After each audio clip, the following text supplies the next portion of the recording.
Assalamualaikum warahmatullahi wabarakatuh. Pada kesempatan kali ini di bulan Ramadan, alhamdulillah kita masih dapat melaksanakan puasa di bulan Ramadan kali ini. Pada hari ini saya akan menanyakan mengenai keutamaan dan juga hal-hal yang dapat merusak puasa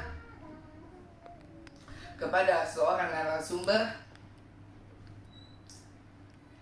Dipersilahkan untuk narasumber memperkenalkan dirinya. Baik, syukran jazakumullah khair bi ahsan jaza kepada Kamal ya, Masya Allah.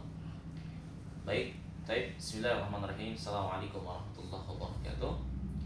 Perkenalkan, nama anak Adna, salah satu pengajar di rumah Quran, di mana beliau Kamal ini belajar juga di rumah Quran. Dan insya Allah pada kesempatan yang berbahagia pada bulan suci Ramadan di hari ini, kita berharap tentunya di bulan Ramadan, di bulan suci Ramadan ini kita meraih pahala yang dilipat gandakan oleh Allah Subhanahu wa taala. Baik, terima kasih Ustaz. Pertama, saya mau nanya ke Ustaz, gimana sih Ustaz hukumnya orang yang berpuasa tapi tidak sholat? Oke, baik, syukran jazakumullah khair. Perlu kita ketahui terlebih dahulu ya, bahwa sholat adalah sebagai salah satu kewajiban ya. Sholat itu salah satu kewajiban seorang muslim, terkhusus bagi yang sudah balik, dan itu tidak ada toleransinya gitu ya. Tidak ada toleransi, tidak ada alasan lagi untuk melaksanakan salah satu kewajiban sholat. Maka perlu kita ketahui bahwasannya sholat ini adalah kewajiban yang harus kita kerjakan dan tidak boleh kita langgar, karena ini menjadi salah satu rukun gitu kan. Sebagaimana yang kita ketahui bersama bahwa ada sholat itu ada dalam rukun Islam gitu kan, rukun Islam.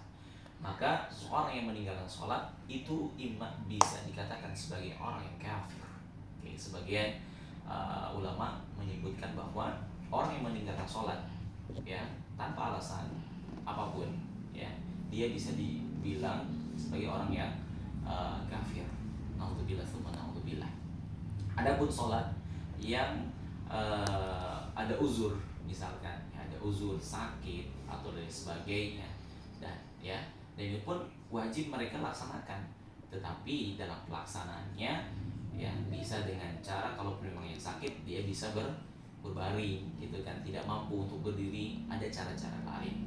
Adapun orang yang lalai daripada hal ini, maka ini sangatlah berat gitu kan, dan bahkan berdosa untuk meninggalkannya. Nah, sekarang bagaimana seseorang meninggalkan sholat tetapi dia puasa gitu kan?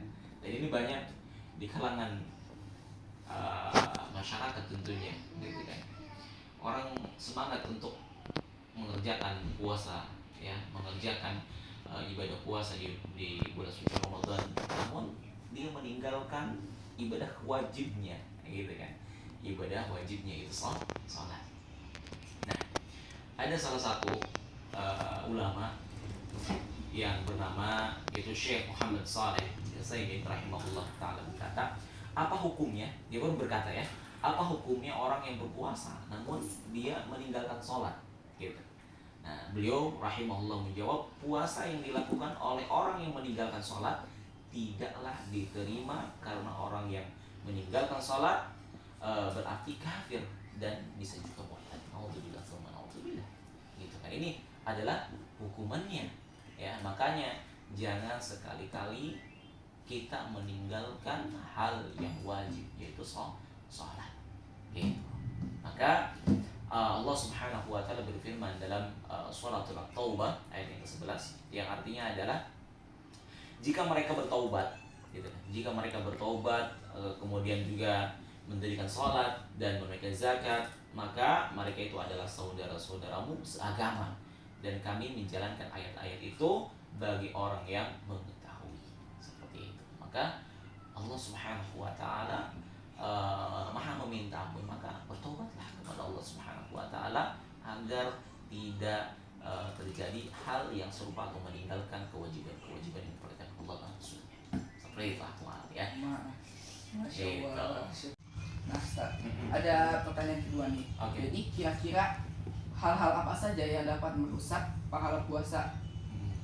Hal-hal yang merusak Pahala puasa. pahala puasa. Oke, baik. Tentu kita harus mengetahui dulu bahwa keutamaan di bulan suci Ramadan itu luar biasa. Banyak sekali pahala-pahala yang sudah Allah siapkan tentunya ya buat kita semua, buat orang-orang yang berpuasa. Namun ada kalanya seseorang yang lalai terhadap puasa tersebut. Misal, dan ini akan menjadi salah satu penyebab rusaknya pahala kita, ya, pahala kita dalam melaksanakan ibadah puasa tentunya.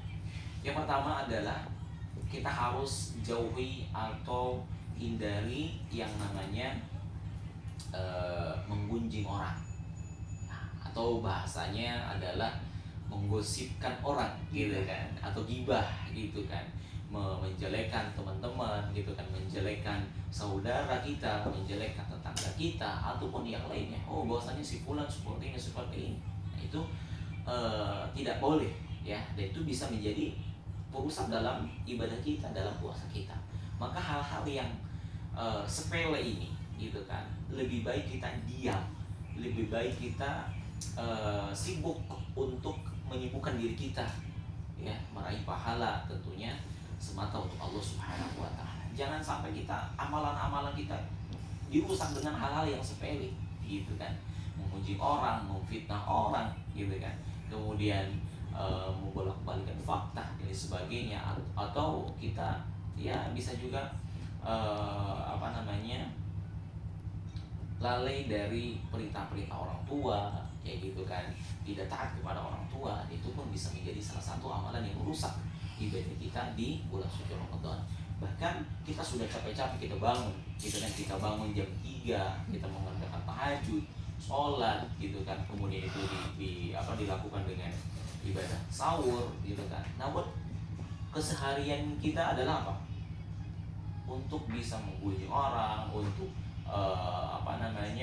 memfitnah orang dan sebagainya. Hal-hal ini kita harus semaksimal mungkin kita jauhi, kita hindari seperti itu. Atau ada seseorang yang memang mengajak, akhi, si itu fulan gimana kemarin gitu kan. Nah, sebisa mungkin ada teman-teman yang semacam ini kita jauhi terlebih dahulu, atau kita lebih baik diam, tidak berkomentar apa-apa. Kita menjaga amaliyah kita menjaga ibadah kita di bulan suci Ramadan, agar bulan suci Ramadan ini kita mendapatkan pahala yang dilipat gandakan oleh Allah Subhanahu wa taala. Tentunya tidak ada kerusakan sama sekali yang akan kita ambil di akhirat kelak insyaallah. Masya Allah. Ustaz, apakah benar tidur itu termasuk ibadah dalam berpuasa pada bulan Ramadan? Oke, nah ini pertanyaan hal ini banyak juga ya yang dilontarkan atau yang dipertanyakan juga di di kajian-kajian atau di pengajian pada umumnya. Namun tentunya perlu kita ketahui terlebih dahulu gitu kan. Ibadah puasa tadi sudah kita sampaikan bahwa puasa itu kita harus memperbanyak amal soleh gitu kan, harus memperbanyak amal soleh, kemudian juga bertaqarrub, mendekatkan diri kepada Allah Subhanahu wa taala, memperbanyak ibadah, memperbanyak zikir, memperbanyak doa, memperbanyak tilawah Al-Qur'an. Apalagi bulan suci Ramadan itu dinobatkan sebagai apa? Turunnya Al-Qur'an gitu kan.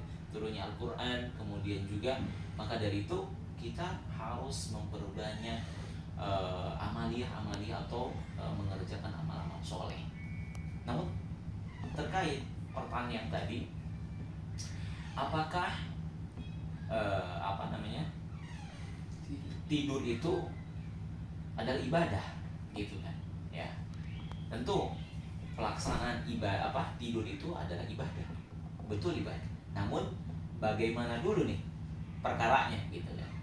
Kalaupun memang kita dihabiskan satu harian full dalam ibadah gitu kan, bagaimana kita mau menarik pahala gitu kan? Kita dihabiskan tidur tidur seharian tanpa melaksanakan kegiatan apapun, tanpa melaksanakan amalia atau amal soleh yang lainnya. Bagaimana kita meraih pahala yang sangat besar? Bagaimana kita meraih pahala yang dilipatkan oleh Allah Subhanahu wa taala? Gitu. Bisa catatannya adalah diniatkan. Misalnya gini. Contoh seseorang, Ustaz, saya diniatkan tidur supaya tidur kita itu bisa sholat malam. Gitu kan, bisa sholat malam. Saya mau tidur siang 1 jam 2 jam, mudah-mudahan nanti di malam hari saya bisa mengerjakan sholat qiyamul lail, saya bisa melaksanakan tarawih, kita bisa melaksanakan baca Quran dan sebagainya gitu. Itu baru bisa dinamakan tidur di ibadah, bisa mendapatkan pahala. Adapun tidurnya sampai seharian dan itu anak rasa itu malas gitu kan, bukan ibadah seperti itu gitu. Kalau kita mau diibadahkan, niat mau ibadah tidur mau ibadah, kita niatkan gitu kan. Niatnya nanti mau sholat malam, kita mau mengerjakan qiyamul lail dan sebagainya, ini tergantung daripada niat. Sebagaimana yang kita ketahui bahwasannya hadis niat di sholat di arba'in yang pertama, innamal a'malu binniyat wa innamal likulli imrin ma nawa faman kanat hijratuhu ila Allah wa rasulih. Jadi seseorang itu tergantung daripada niatnya. Niatnya apa? Kalau seseorang niatnya tidur seharian, tidak ada apa-apanya gitu kan, tidak ada pahala sama sekali. Kalau kita diniatkan untuk beribadah, insya Allah itu akan menjadi nilai pahala, nilai ibadah yang akan kita raih. Dan tentunya Allah Subhanahu wa taala meridhai terkait hal itu gitu. Baik. Selain itu kurang lebih. Masya Allah, bermanfaat banget. Makasih Ustadz. Baik. Terima kasih Ustadz, apa yang telah Ustadz sampaikan sangat-sangat bermanfaat sekali. Jadi teman-teman, dari yang telah disampaikan oleh Ustadz Akhna, kita dapat mengambil faidah yang sangat banyak mengenai keutamaan puasa pada bulan Ramadan, dan juga hal-hal yang dapat merusak puasa kita pada bulan Ramadan. Segitu saja talk show pada bulan Ramadan kali ini. Maaf apabila ada kesalahan kata. Wassalamualaikum warahmatullahi wabarakatuh.